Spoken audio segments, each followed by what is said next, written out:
This is Bonjour Chai, the Rabbis Throwing Chairs edition. I'm Avi Feingold in Montreal, and I'm here with Ilana Zakon in Toronto and David Sklar in Calgary. We are your frozen chosen. On today's show, what is the future of progressive Zionism in Canada? We have convened a star panel to find out. But first, Ilana, David, how are you guys?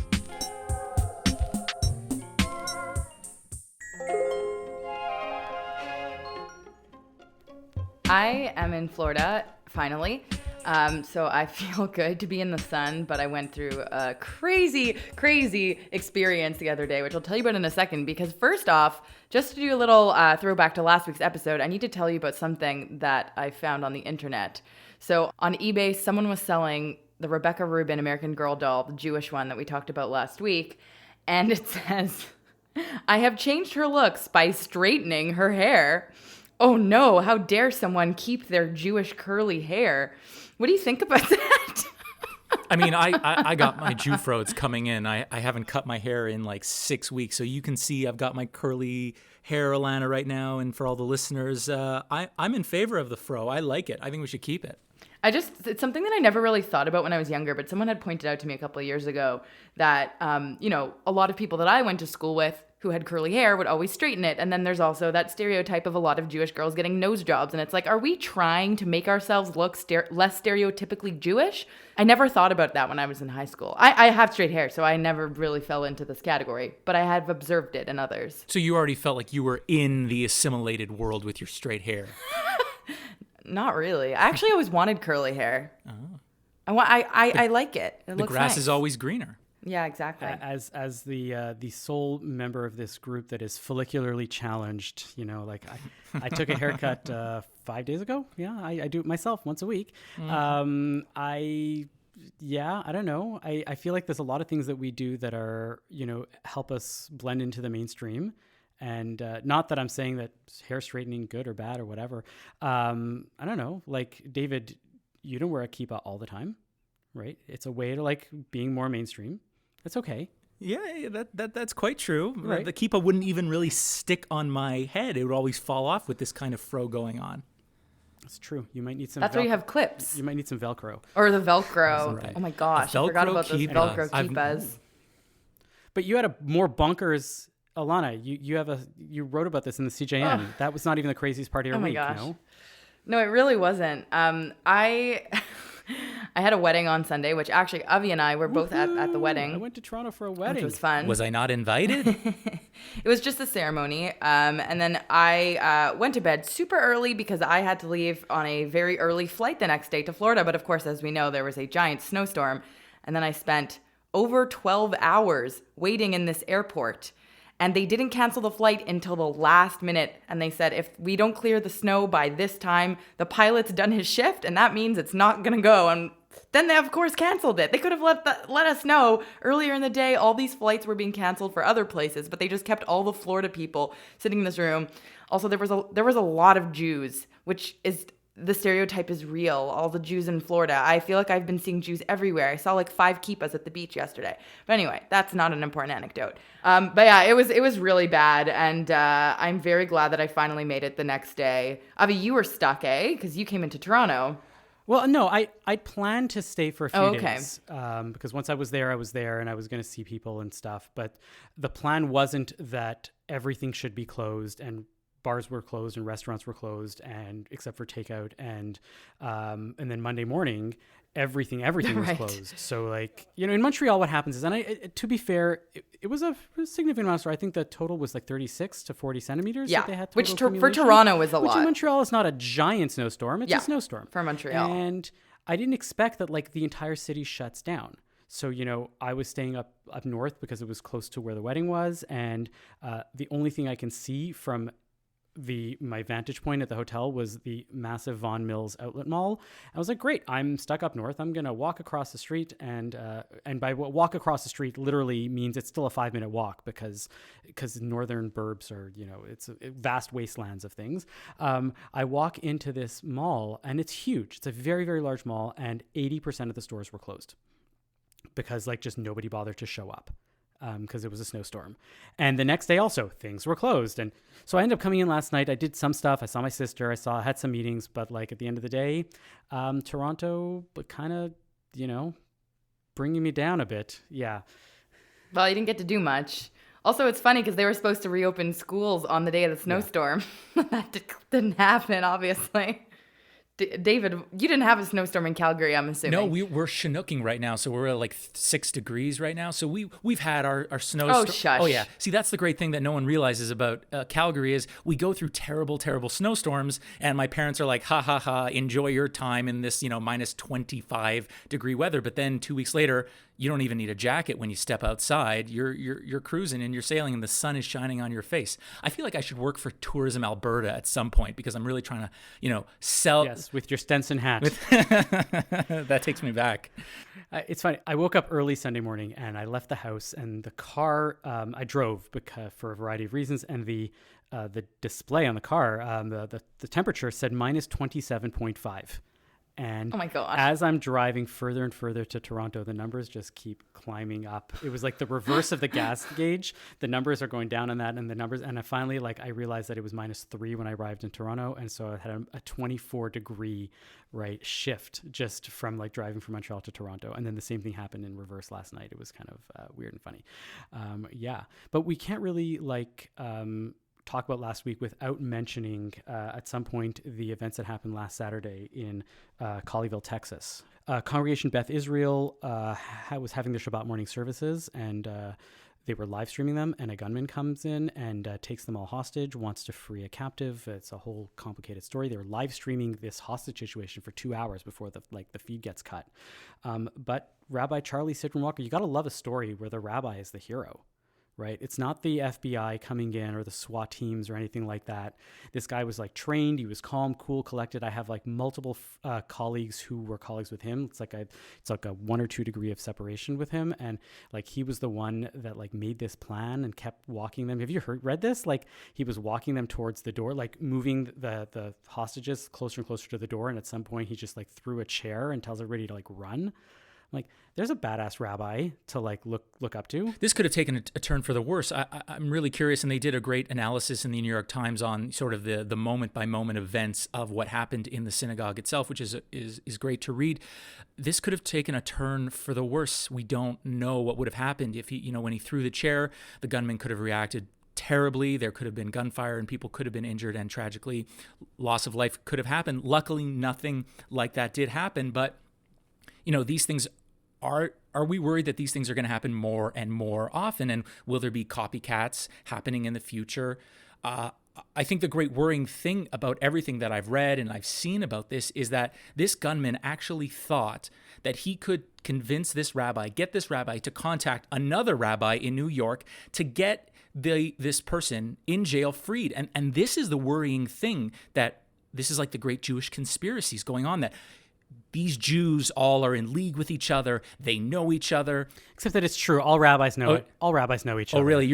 After this, you're just going to call up the New York rabbi and talk about everything that went down? I mean, look, if somebody put a gun to my head and said, call Rabbi Angela Buchdahl and let her know to do this, I would. Do you have her on speed dial? I don't have her on speed dial, but I can probably get her on speed. This is what's the Who Knows One? Remember that game that was playing during the pandemic? I know 20 rabbis at least that would have her on speed dial that would get me through to her right away. And I'd introduce myself and, hey, I'm a rabbi in Texas, in Montreal, and this is the situation. Do what you can. But I don't know. Jews know Jews. Jews do know. You probably know somebody. You have 2 degrees of separation from the rabbi in New York, from Rabbi Angela Buchdahl. Quite possibly. And I'm curious, Avi, what you think then is, as a rabbi and your wife who's a rabbi, has this really had an effect in the back of your mind when you attend services? Are you thinking all the time? Because I know I have a story where I was worried. I'm not going to services this week. I've decided. But that's because there are no services still in Quebec. Side note. Well, this is not the first time something like this has happened. There was the Pittsburgh shooting, and there's been so many incidents. To me, this is one of the many that have been happening, and they're all scary. Yeah. I don't see this as individual, Again, I'm not going to play the anti-Semitism skeptic here. These are bad stories, but there's a lot of safety that is happening. For every story like this happens, I am sure there are dozens and dozens that were thwarted even before they got started, or that they were thwarted by well done security that is properly taken care of and visible, points of like cameras and security guards. Things happen, and they're scary and they're bad. And, we are, I don't know, I'm not sure that there are things that we can do to prevent everything from happening. Right? No, but we can take meaningful action, both as a community, as people who attend services, and even lay people who may be better prepared to deal with what I foresee is coming down the pipeline in a sense. He's a great example of, this was a synagogue where a guy was just able to walk in, but he was adequately prepared and he had received training on what to do in these types of situations. Right. It is kind of scary that they didn't have anyone at the door, because I feel like most shulls will have security for these kinds of incidences. I don't know. Yeah. There's one example that happened last summer. I was at my temple here. We were attending services. People were entering the sanctuary. And then all of a sudden, this random guy enters. I don't recognize him. He starts talking and sort of like he edges his way towards the sanctuary, and my brain starts ringing alarm bells, and I don't know what to do. And the guy says, who's in charge here? Who's in charge here? He seemed a bit off. And I was thinking, what do? I want to be both welcoming and open, because in the back of my mind as a Jew, I'm thinking, I don't want someone to think negatively about, this bad Jew at a synagogue. But at the same time, I blocked the way from him to enter the sanctuary. He was asking for help. He wanted bus fare money. He needed money. And I just said, I don't have any, unfortunately, on me. And it took about 6 or 7 minutes to convince him in a very matter-of-fact, friendly way to leave. But I was thinking, this could have taken a turn for the worse. And I didn't have any knowledge on how to deal with something like this. Yeah. I think we just need to become better and more informed citizens. And there's no equivalence, but it's absolutely horrible. If you look at, for example, sexual assault, right? How many women are victims of sexual assault? Right. It's most. It's a ridiculous number, right? Are we doing something as a society to reduce this number? Yeah, but not nearly enough. Are women taking measures to make sure that they feel more secure? Yeah, sometimes it's something small like carrying something that can be used as a weapon. Sometimes it's training yourself in self-defense. Sometimes it's learning to identify red flags when you see something really sketchy on a dating site or on a date. But at the end of the day, like, the change doesn't happen and cannot happen overnight, and we're always going to have things that will fall through the cracks. And I think that as a community, we are doing an amazing job in preventing the vast majority of things from happening, and we'll never really prevent the majority of things from happening. What happens next time when somebody learns from this and says, you know what, maybe next time I'm going to put on a kippah and I'm going to try to do something a little better and walk into 3 synagogues and walk out so that I ask for bus fare and sort of get the lay of the land so that the 4th time that I walk in, I can do this. And get through the security guards, right? There's always going to be somebody that's planning. There's always going to be something that's going to be moving forward. I don't know. It sounds like you're just obfuscating and sort of saying it will be the way it is, and we're just going to throw up our hands and deal with it. I think we can take some more proactive No, I'm saying measures. that we have to train ourselves, and we have to be proactive, but we also have to be smart, and we also have to recognize that we'll never have 100% security. Oof. Well, I'm scared. David, do you have ideas when you bring this up about what would look like a more proactive measure? I know people, and this is specifically in the States, there have been people saying rabbis and lay people should have guns, and I am anywhere in favor of having our temple. Of course they say that in the States. Of course they do. So it's like, you walk into the synagogue, and I'm sure there's AK-47s ready to go on a moment's notice. But, what people are really going to have proper training to be able to take down a shooter and not get hit, Bubby Esther in the side. So I think that's a terrible, terrible idea. This feels like a bad video game. No, I was gonna say it sounds like the next action movie where it's like a whole shoot off between like the members of the congregation and this gunman, and then it becomes a car chase scene. Because you want to have these synagogues that are still open and welcoming. And Avi's always about, how do we encourage people to come back to temple, come back to synagogue? And if we continue to isolate and have, Am I? Yeah, Really? your whole thing. I don't say that. That was the whole. I want people to be involved in Judaism. Doesn't mean coming back to synagogue. Your whole thing back in the day was, no one is returning to the shul, no one is returning to the synagogue. We need to find ways to make it happen. And if we continue to have, No, I was just making an observation. I think the best way that we Downplaying can it. have secure shuls, is to close all the shuls, and everybody should just have. Oh, right, that was your minions in take. their homes with their small, communities. The most secure federation is a closed oh federation. my God, this is a conversation for another Wow. episode. All right, Completely separate discussion. I think we're getting off course here. All I'm saying is, I just think, I don't know if we as communities in synagogues need to have conversations about what to look for, how to identify people. When you're alarmed, I think we can trust our intuitions quite well as Jews. And I think if our alarm bells are going off, then we need to have some steps in place to sort of know, what does it look like? When we were kids in school, we were trained to look for things, if you see something, say something, those kind of things, to have again and apply to synagogue services. But I really don't know what the answers are. Yeah, but I mean, I guess my point is that at the end of the day, there are things that we do that are going to work, and there are things that we do that are not going to work that, are the quote unquote security theater, that are less useful and less problematic. First of all, I'm not saying that we should close federations because that's the most secure. I'm just saying that in the extreme, right, the only way that you're going to make sure that nothing will happen to a building or a synagogue is to make sure that it's closed and, nobody can get in. But that's not what I'm saying here. Okay, let's make that clear. I'm just trying to point out that there can and might be more effective ways of being secure and while still maintaining a certain sense of freedom and openness. And that I'm not sure if what we are doing across the board is the most effective thing. I was just going to say, send all your hate mail to Avi Feingold. That is Avi Feingold. Yeah, no, please don't send hate mail, but we do want to hear what you have to say. If you have a comment or critique, send us an email about this or any of the other topics at bonjour@thecjn.ca, or you can join our Slack channel by sending us an email to bonjour@thecjn.ca and asking us to join. And there you can chat about this and let us know what your ideas for security are, or how to make things better. We'd love to hear what you have to say, and so join the conversation.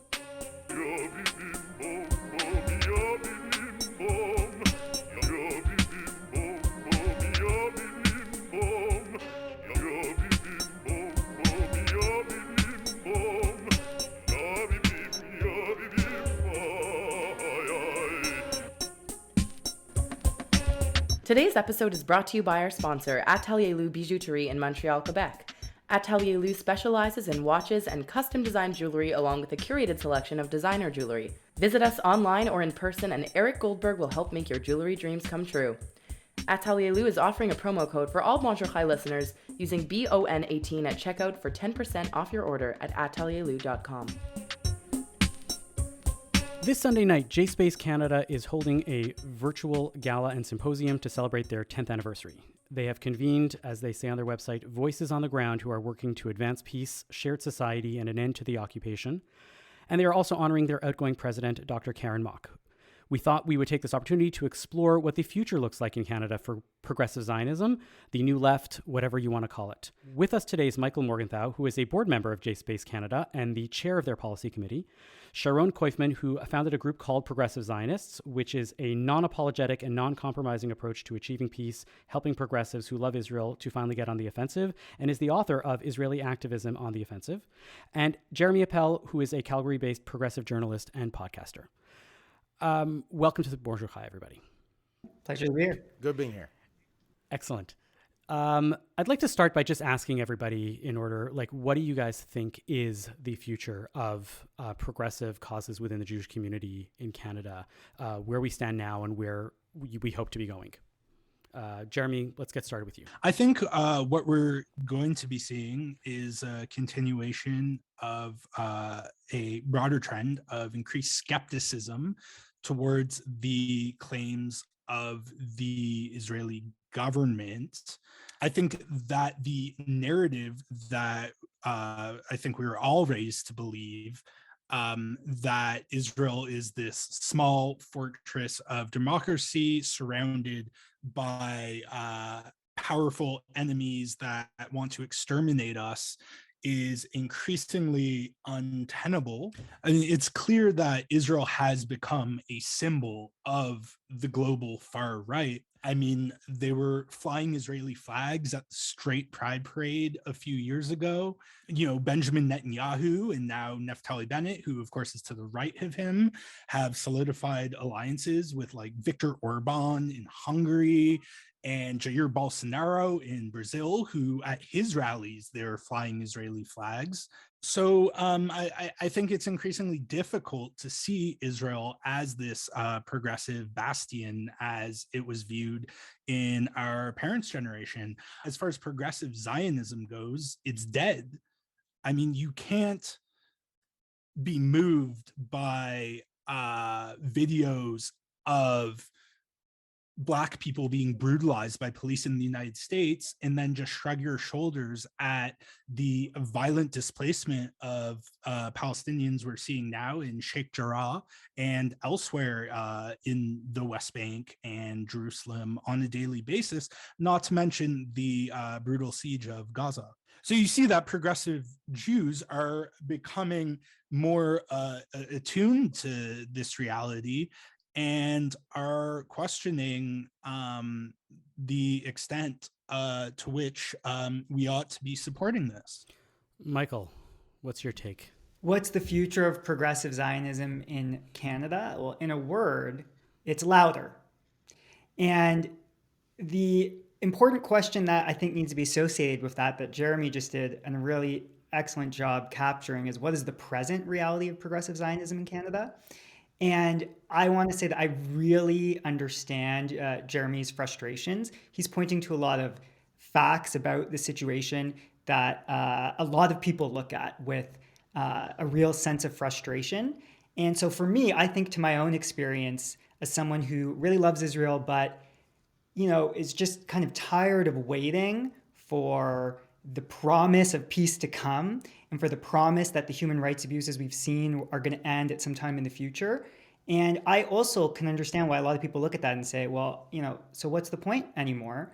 I'm really lucky that I found JSpaceCanada and connected me with all sorts of wonderful people, and I got to be a part of some really amazing conversations that helped me see that within Canada there really is this amazing progressive Zionist space. But the truth is, we are a small organization, and there are a lot of other folks out there who have yet to really be connected with us, and they feel exactly what Jeremy was saying. They essentially feel like, like they're drowning. And so I think that, where JSpace is going to be going in this year and in the future is to really build up our organization. This is a moment of really significant renewal, and our goal is to reach every single one of those Canadians out there who feels exactly as Jeremy was saying, so that we can collectively raise our voices and become a lot louder, and ideally build the kind of Jewish community here in Canada that models the values that we'd like to see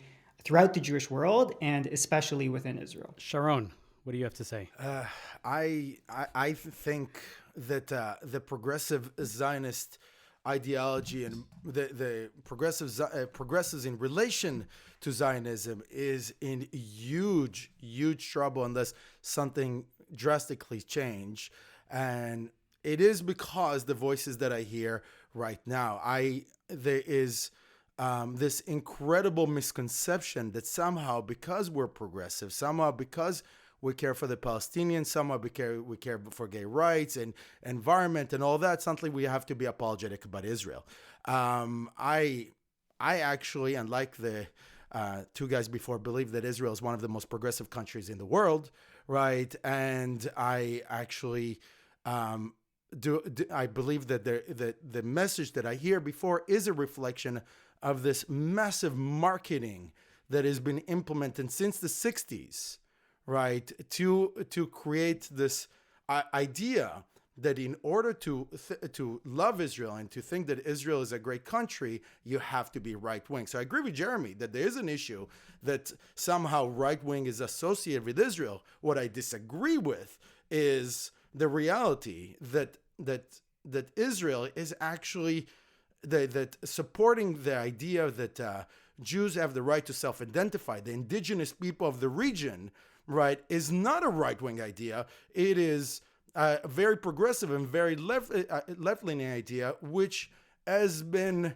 marketed to the right people. So unless there's a major change, and unless we hear less of voices like this, they keep on apologizing, keep on saying, which is rare, by the way, in left-leaning group. When it comes to any other issue, left-leaning people are strong. The feminist movement is unapologetic. The environmental movement is asking for drastic change. About Israel, Israel is sort of maybe okay. I don't know. Maybe they're good. Maybe they're bad. No, right? There is something very, very progressive about fighting for the indigenous people of the region to actually self-identify and fight the people that actually want to commit genocide against them. And I'm referring to Israelis. I know it probably for you it sounds like I'm talking about Palestinians, but nobody's committing genocide by the Palestinians. That the idea, and I will finish my thought, the idea that from the river to the sea continuously preached is a genocidal chant, and this is what we need to fight.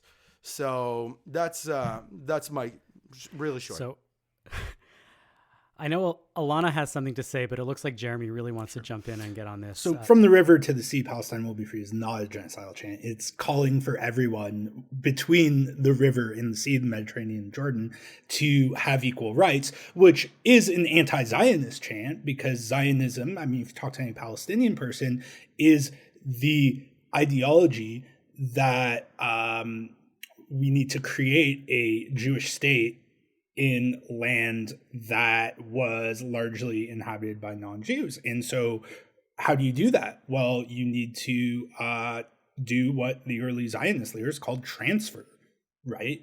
Get rid of, and that was cause of the Nakba. To say that the Palestinians are, trying to commit genocide against Israel, and then going and saying that, Israel is this progressive idea is, in my view, completely ahistorical. Okay, I think it completely historical. I don't know about you. The biggest gay pride parade in Middle East, the Israel going to every mission across the world, the technologies about saving environment. I don't know why you feel it's historical, right? Israel continuously is building and promoting progressive missions. This. And the fact that you use the language Nakba, the fact that you have fell to the marketing of the anti-Israel marketing machine, right? It's not even beneficial to the Palestinians, right? The idea, all this apologizing and everything is not accepting that the Palestinian narrative is in trouble, because they're pretty much one nudge down in a situation comparable to North Korea, when they're being controlled by their own dictatorship, that they're being brainwashed in schools. There is showing that UNRWA funds are actually going to Hamas-based education in schools to brainwash kids, to turn them into child soldiers. They're stuck in such a tough situation, right? And it's almost like North Korea in a way, beside that, in this way, if North Korea would actually be able to blame South Korea for all their problems, right? If you actually are progressive, if you actually want to fix Palestinian issues, you got to get off this crazy boat that Israel is at fault for everything that is out there. You actually need to solve Palestinian problems by admitting what is the real concern, right? So go ahead, Ilana. I'm just gonna jump in. It's interesting to me because we brought on a few different voices who all identify as leftist, but it seems like we have a few different opinions. And I think that is part of the problem that I'm seeing in the community as someone who myself identifies as a progressive Zionist. And I don't even know if I fit into any of the boxes that the three of you just put out there, because I do support Israel, but I also feel sympathetic towards the Palestinian cause. But I don't like to use the word occupation except for in the areas that are actually not ours to take. I don't like using the term ethnic cleansing really on either end. And so how do we move forward as a community when even the left itself has all these different strands? To me, the voices that seem to be the loudest are the anti-Zionist voices on the far left, and then the very, loud voices on the far right. And I'm not seeing a lot of the in-between, which maybe we'd call the more moderate voice, or in this case, because it seems to be kind of somewhere in the middle where they're kind of sympathetic to both sides, but that's not what I'm hearing. It kind of sounds like some people on the panel right now are a little bit further left and then a little bit more close to the center and then a little maybe leaning over the center. So what are your takes on that? So I'd love to jump in and address that, if that's right. But I do want to just address one thing that Sharon said, because I just want to say, as a gay man, I don't in any way feel that the fact that I can go to Israel and go to a gay bar and go to the Pride Parade in any way justifies the fact that a family of 15 yesterday was kicked out of their home in the middle of winter. It doesn't justify that.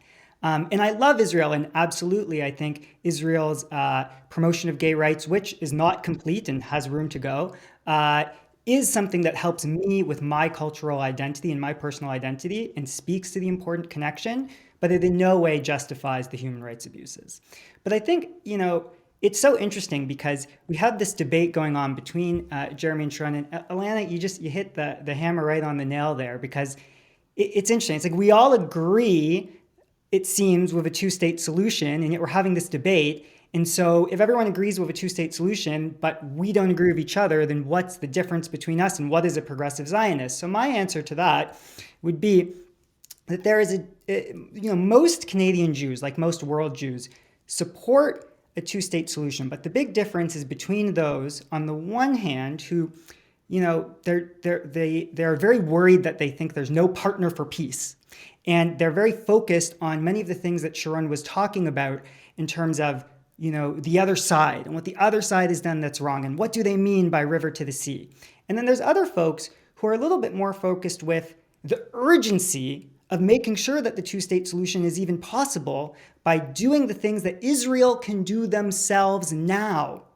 And in fact, I think that we as a Canadian Jewish community need to not just be talking about the anti-Zionists and river to the sea, etc., but looking at things that we can do ourselves as our own community. So, and I have a good example here. Why is it that there are maps within our own institutions and community centers that don't show the green line? I mean, I grew up in the Jewish day school system. I grew up, attending all sorts of Jewish programming. This is very much my community, where I come from. And the truth is that there are things that we do in our own community in the way that we talk about these issues that is undermining the very idea of the two-state solution that we say we all support. And I think that what a progressive Zionist is, it is someone who wants to see real change now, and for us to do what we can without just focusing on, well, why is the other side not ideal? Jeremy wanted to jump in here for a second. Go ahead. Yeah, well, I agree with much of what Michael just said. I would just emphasize that I think at this point, two-state solution is a fantasy. I mean, where is the Palestinian state going to be? Like in between the settlements that have, right? There's no, it wouldn't be contiguous. It wouldn't be a state in any meaningful sense of the term. So I do think that we as Jews need to think beyond the two-state solution and perhaps let go of this notion that the only thing preventing the next Holocaust is a militarized Jewish state that practices apartheid. I mean, Human Rights Watch issued a report, an incredibly in-depth report that had been many years in the making that concluded that Israel is practicing apartheid. B'Tselem, the Israeli human rights, the primary Israeli human rights organization, also reached that conclusion. Archbishop Desmond Tutu. Archbishop Desmond Tutu was a full anti-Semite. He actually used anti-Semite language. I can't believe you're using it. He actually used clear, straightforward anti-Semitic, non-relevant to Israel. He was a full-fledged anti-Semite. I can't believe you're using him as a source. But go ahead. Sorry, I didn't want to interrupt. That was not fair on my part. Go ahead, Jeremy. No, it's fine. But Archbishop Desmond Tutu is not an anti-Semite. He did, however, go to Palestine and did, outline the clear parallels between his own experience as a black man in South Africa under apartheid and what Palestinians have to go through on a daily basis. And, in fact, said that in some instances that Israel's treatment of Palestinians was worse. And so to just... Well, Jeremy, I'm just curious, do you believe that the state of Israel should exist at all for the Jewish people? Well, the short answer is no. The long answer, I mean, I think it's important to make a distinction between cultural Zionism and political Zionism, right? I mean, cultural Zionism, just this sense of attachment and this longing to live in the Holy Land among Jews is, perfectly legitimate. And I support, look, I've been to Israel many times. I've been to the occupied West Bank once. And, when I go to Israel, there's still that sense of, when I first went there as a kid, just seeing, all these signs in Hebrew and, Jewish street vendors and, all these things that as a kid, I thought was before I knew anything about the Nakba, about displacement, about all these, horrific abuses that Israel commits. There's still when I go back there is still that sense of belonging, and I think that's a good thing. The problem, as I see it, is the state power, the use of militarism and the sort of colonial attributes of the state of Israel that are, I think increasingly apparent. If I can jump in here for a second. So, I want to shift the conversation back towards Canadian Jews and the people that are here right now, because like I said, what Ilana pointed out is that there does seem to be a big spectrum here, right? And it seems like, Jeremy's definition of Zionism may not be the definition that Michael or Sharon are accepting. Is Jeremy a Zionist? He's a I don't understand. Jeremy, do you consider yourself a cultural Zionist at some point, right? There's an appreciation. No, I don't. Sure. You're not political Zionist. Yeah, so there's this cultural Zionism that you appreciate and the political Zionism which you don't, and you're willing to bifurcate the two. Sharon's definition of progressivism, he's willing to bifurcate between everything that is progressive, except for what Jeremy might refer to as imperialism or colonialism, and that is not part of his progressivism, and that everything else, is there. Michael sort of is trying to balance between the two. If I can take that a step back and really, I've had this observation for a long time, and I'm really curious what you guys think based on all of these positions, because we seem to have a lot of different positions in Canada, and I think that there is an increasing plurality of voices that are on the left within Canada. Especially in the Canadian Jewish community with regards to Zionism.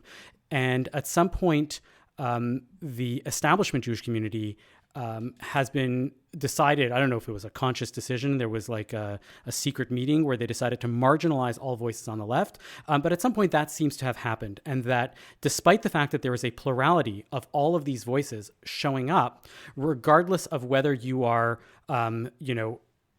anti-political Zionism, pro-cultural Zionism, or somewhere in the middle, or even accepting that Palestinians deserve a place to live, which is marginally the nice thing to do, right? At the very, very least, you can believe that, as opposed to saying from the river to the sea, Israel shall be free, right? Which is the view of a lot of people, right? All of those voices have been marginalized and do not show up in the establishment discourse that we see in the Canadian Jewish community.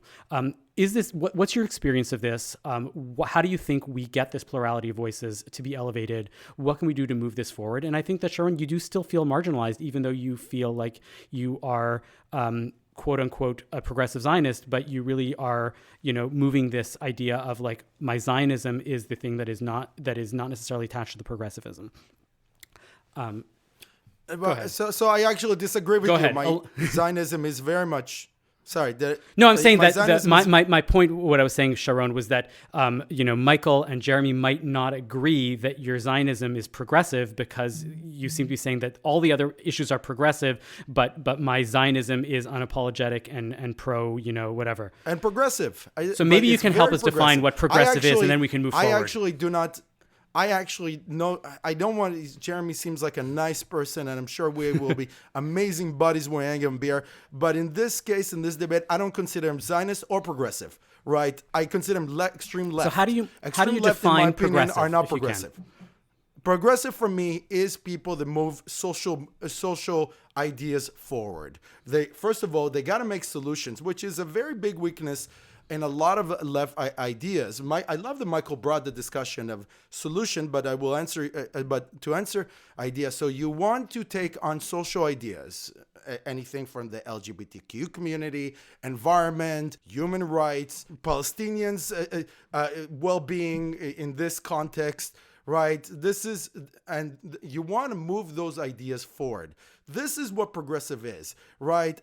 And of course, taking care of indigenous rights, which Jews have to the land, that's also a progressive idea. I'm not separating progressive from Zionism. I am saying that Zionism is actually very much progressive, and I think that some right-wing fascists have done some incredible marketing, right? And I know that this is a new ideas, and I know it's controversial what I'm saying, but I actually believe that in the 60s, once the Arabs realized that they cannot destroy Israel in a physical manner, they invested in marketing. Qatar, as Israel did the same. Israel did the same thing also. They just called it Hasbara. So I hear that all the time. I have never been to Hasbara session. I never talked to Hasbara people. This is a left-wing thing with Hasbara. I have done all my research. I wrote my own book, never looked at one Hasbara thing.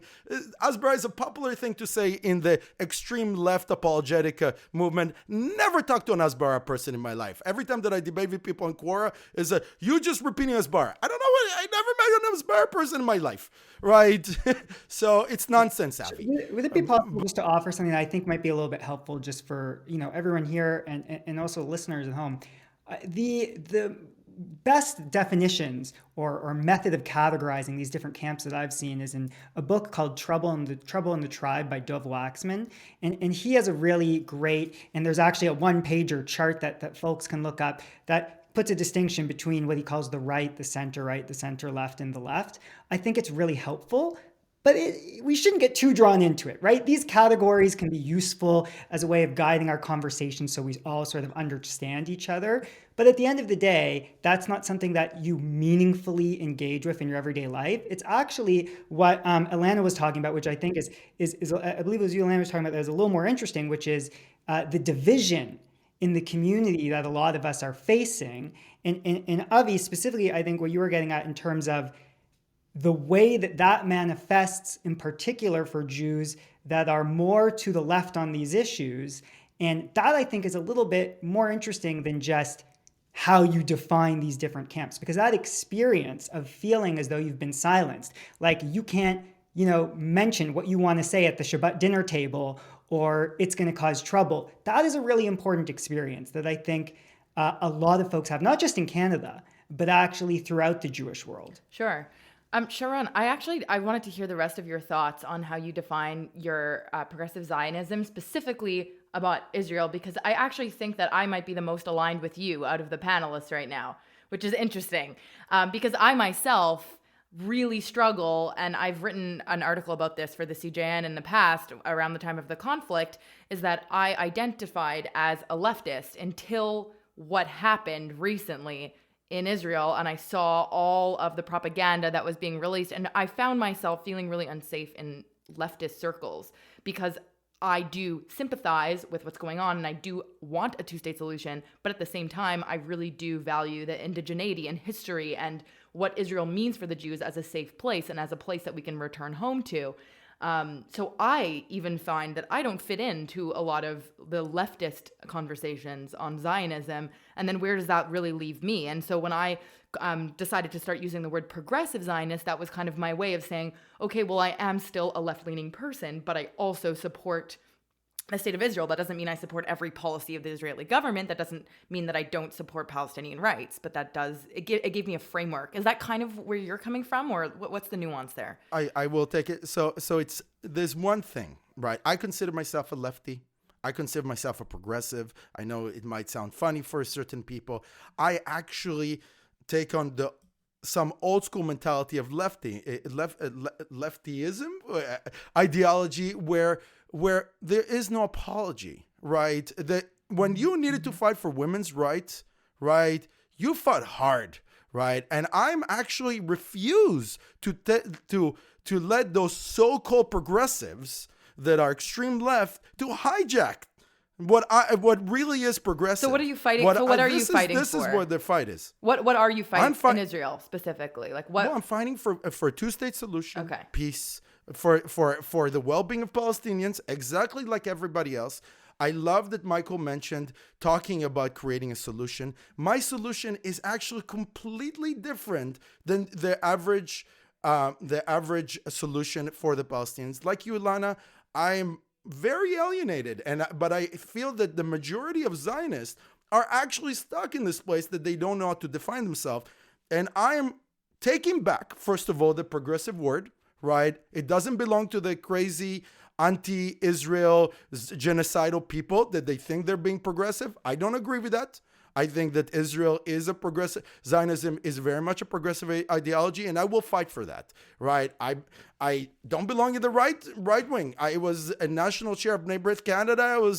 I couldn't get anything done because they just, everything that I said, and I was trying to change Bnei B'rith a long time ago, and it's like made no sense. And I see Jeremy wants to talk, and I don't want to hijack the conversation. So go ahead. I 100% agree with Michael about having these inter-communal discussions and debates, and having these conversations that may be very uncomfortable. But I would say we need to go beyond that, and I don't think Michael would deny this, and have these conversations with Palestinians. If you're on a university campus and you've been told that it's the cesspool of anti-Semitism, and just the fact that there are groups promoting divestment from companies who profit from Israel's apartheid regime, like,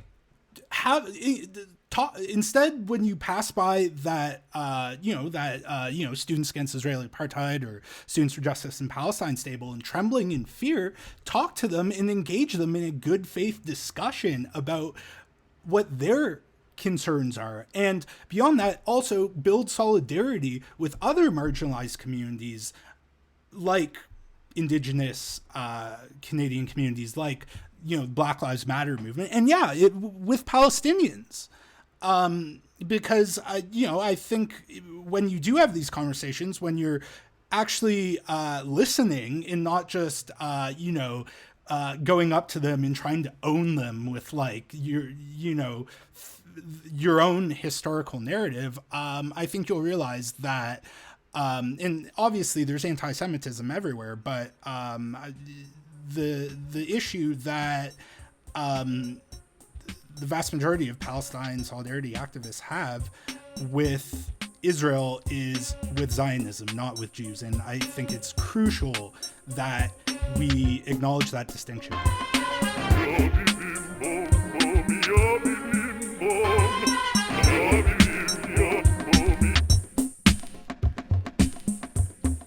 And now it's time for our Nachas of the Week, where we like to talk about what's newish and Jewish and make us feel good about the Jewish world this week. David, what's your Nachas? It's going to have to go to Jamie Dunstan and Verb Theatre in Calgary, Alberta.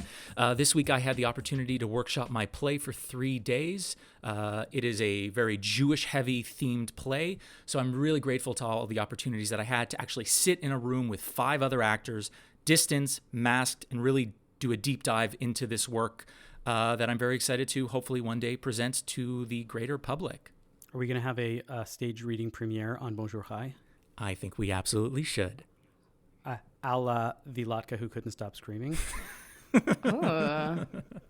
I can put on like 2. How many characters are in your play? Like 5 actors. I was going to say 5. I'll just put on 5 different voices. I can play all the characters. Well, remember I reached out to you earlier and I said I was looking for a Mizrahi actor. So listeners, if any of you know a Mizrahi actor in Canada, please, in the Slack channel, drop us a line. Let us know, because I'm looking for a female 30 to 40, and I'm having a hard time finding someone. Okay, well, there we go. Ilana, what's your Nachas? So my Nachas is there was a very funny incident that came to light on Twitter recently. A Netflix show from Argentina called El Marginal featured a clip with a man wearing a sweater with a giant NCSY logo on it. And Jewish Twitter ate it up. And there was a lot of questions about whether the wardrobe crew knew why that sweater was on the show, whether it was on purpose or a total coincidence, but there was some Jewish rep with some like gang members wearing NCSY sweaters. It was hilarious. Well, just one guy. Was it like a national NCSY? Was it a region? Was it like a specific? It was like, New York, upstate New York. Upstate New York NCSY. I'll post the shout out link. on We can post it in the show I notes. cannot wait to see this. Oh my God. Avi, what's your nachas? I would like to talk about Lior Cole. Lior Cole is an information science student at Cornell and a high fashion runway model. I read about her in Vogue, but apparently she had a bit of write-ups a few months ago. But Vogue was writing about her. And of course, Vogue says she's a model who also happens to be an information science student. I'm like, no. She is a wonderful person who also happens to be able to model and does so. So she's an information science student. She used AI to develop this thing that she calls the Robo-Rabbi. I'm going to be out of a job soon. Where you input your parsha and it gives you challenges and ethical like things to like self-improve based on your Torah portion of like your bar mitzvah or your bat mitzvah. I don't know, kind of cool. That sounds like if the Jetsons did like a Jewish episode. That's what it would look like. So the Robo-Rabbi. You're right. This is the end of rabbis. Wow. The end of. I'm okay. Like I think that we should get to the point where we educate ourselves out of jobs, but that we can do a whole segment on that another time. So I would like to shout out Lior Cole for that and develop the Robo-Rabbi. If you want more input and advice, I would love to help work on that project if you're even listening. Anyways, thank you for listening to Bonjour Chai for the week of January 21st, Shabbat Yitro. Our producer is Michael Freeman. Technical production is by Andre Goulet. Our music is by So-Called. We are a project of the Jewish Living Lab and are distributed by the CJN Podcast Network. You can listen to all our past episodes on our new page at thecjn.ca/bonjour, and you can subscribe to the podcast and automatically receive all episodes on Apple, Spotify, or wherever you get your podcasts. Please do leave us a comment and a rating on the platform of your choice, and as always, you can email us with comments at bonjour@thecjn.ca. I'm Avi Feingold. I'm Ilana Zakon. And I'm David Sklar.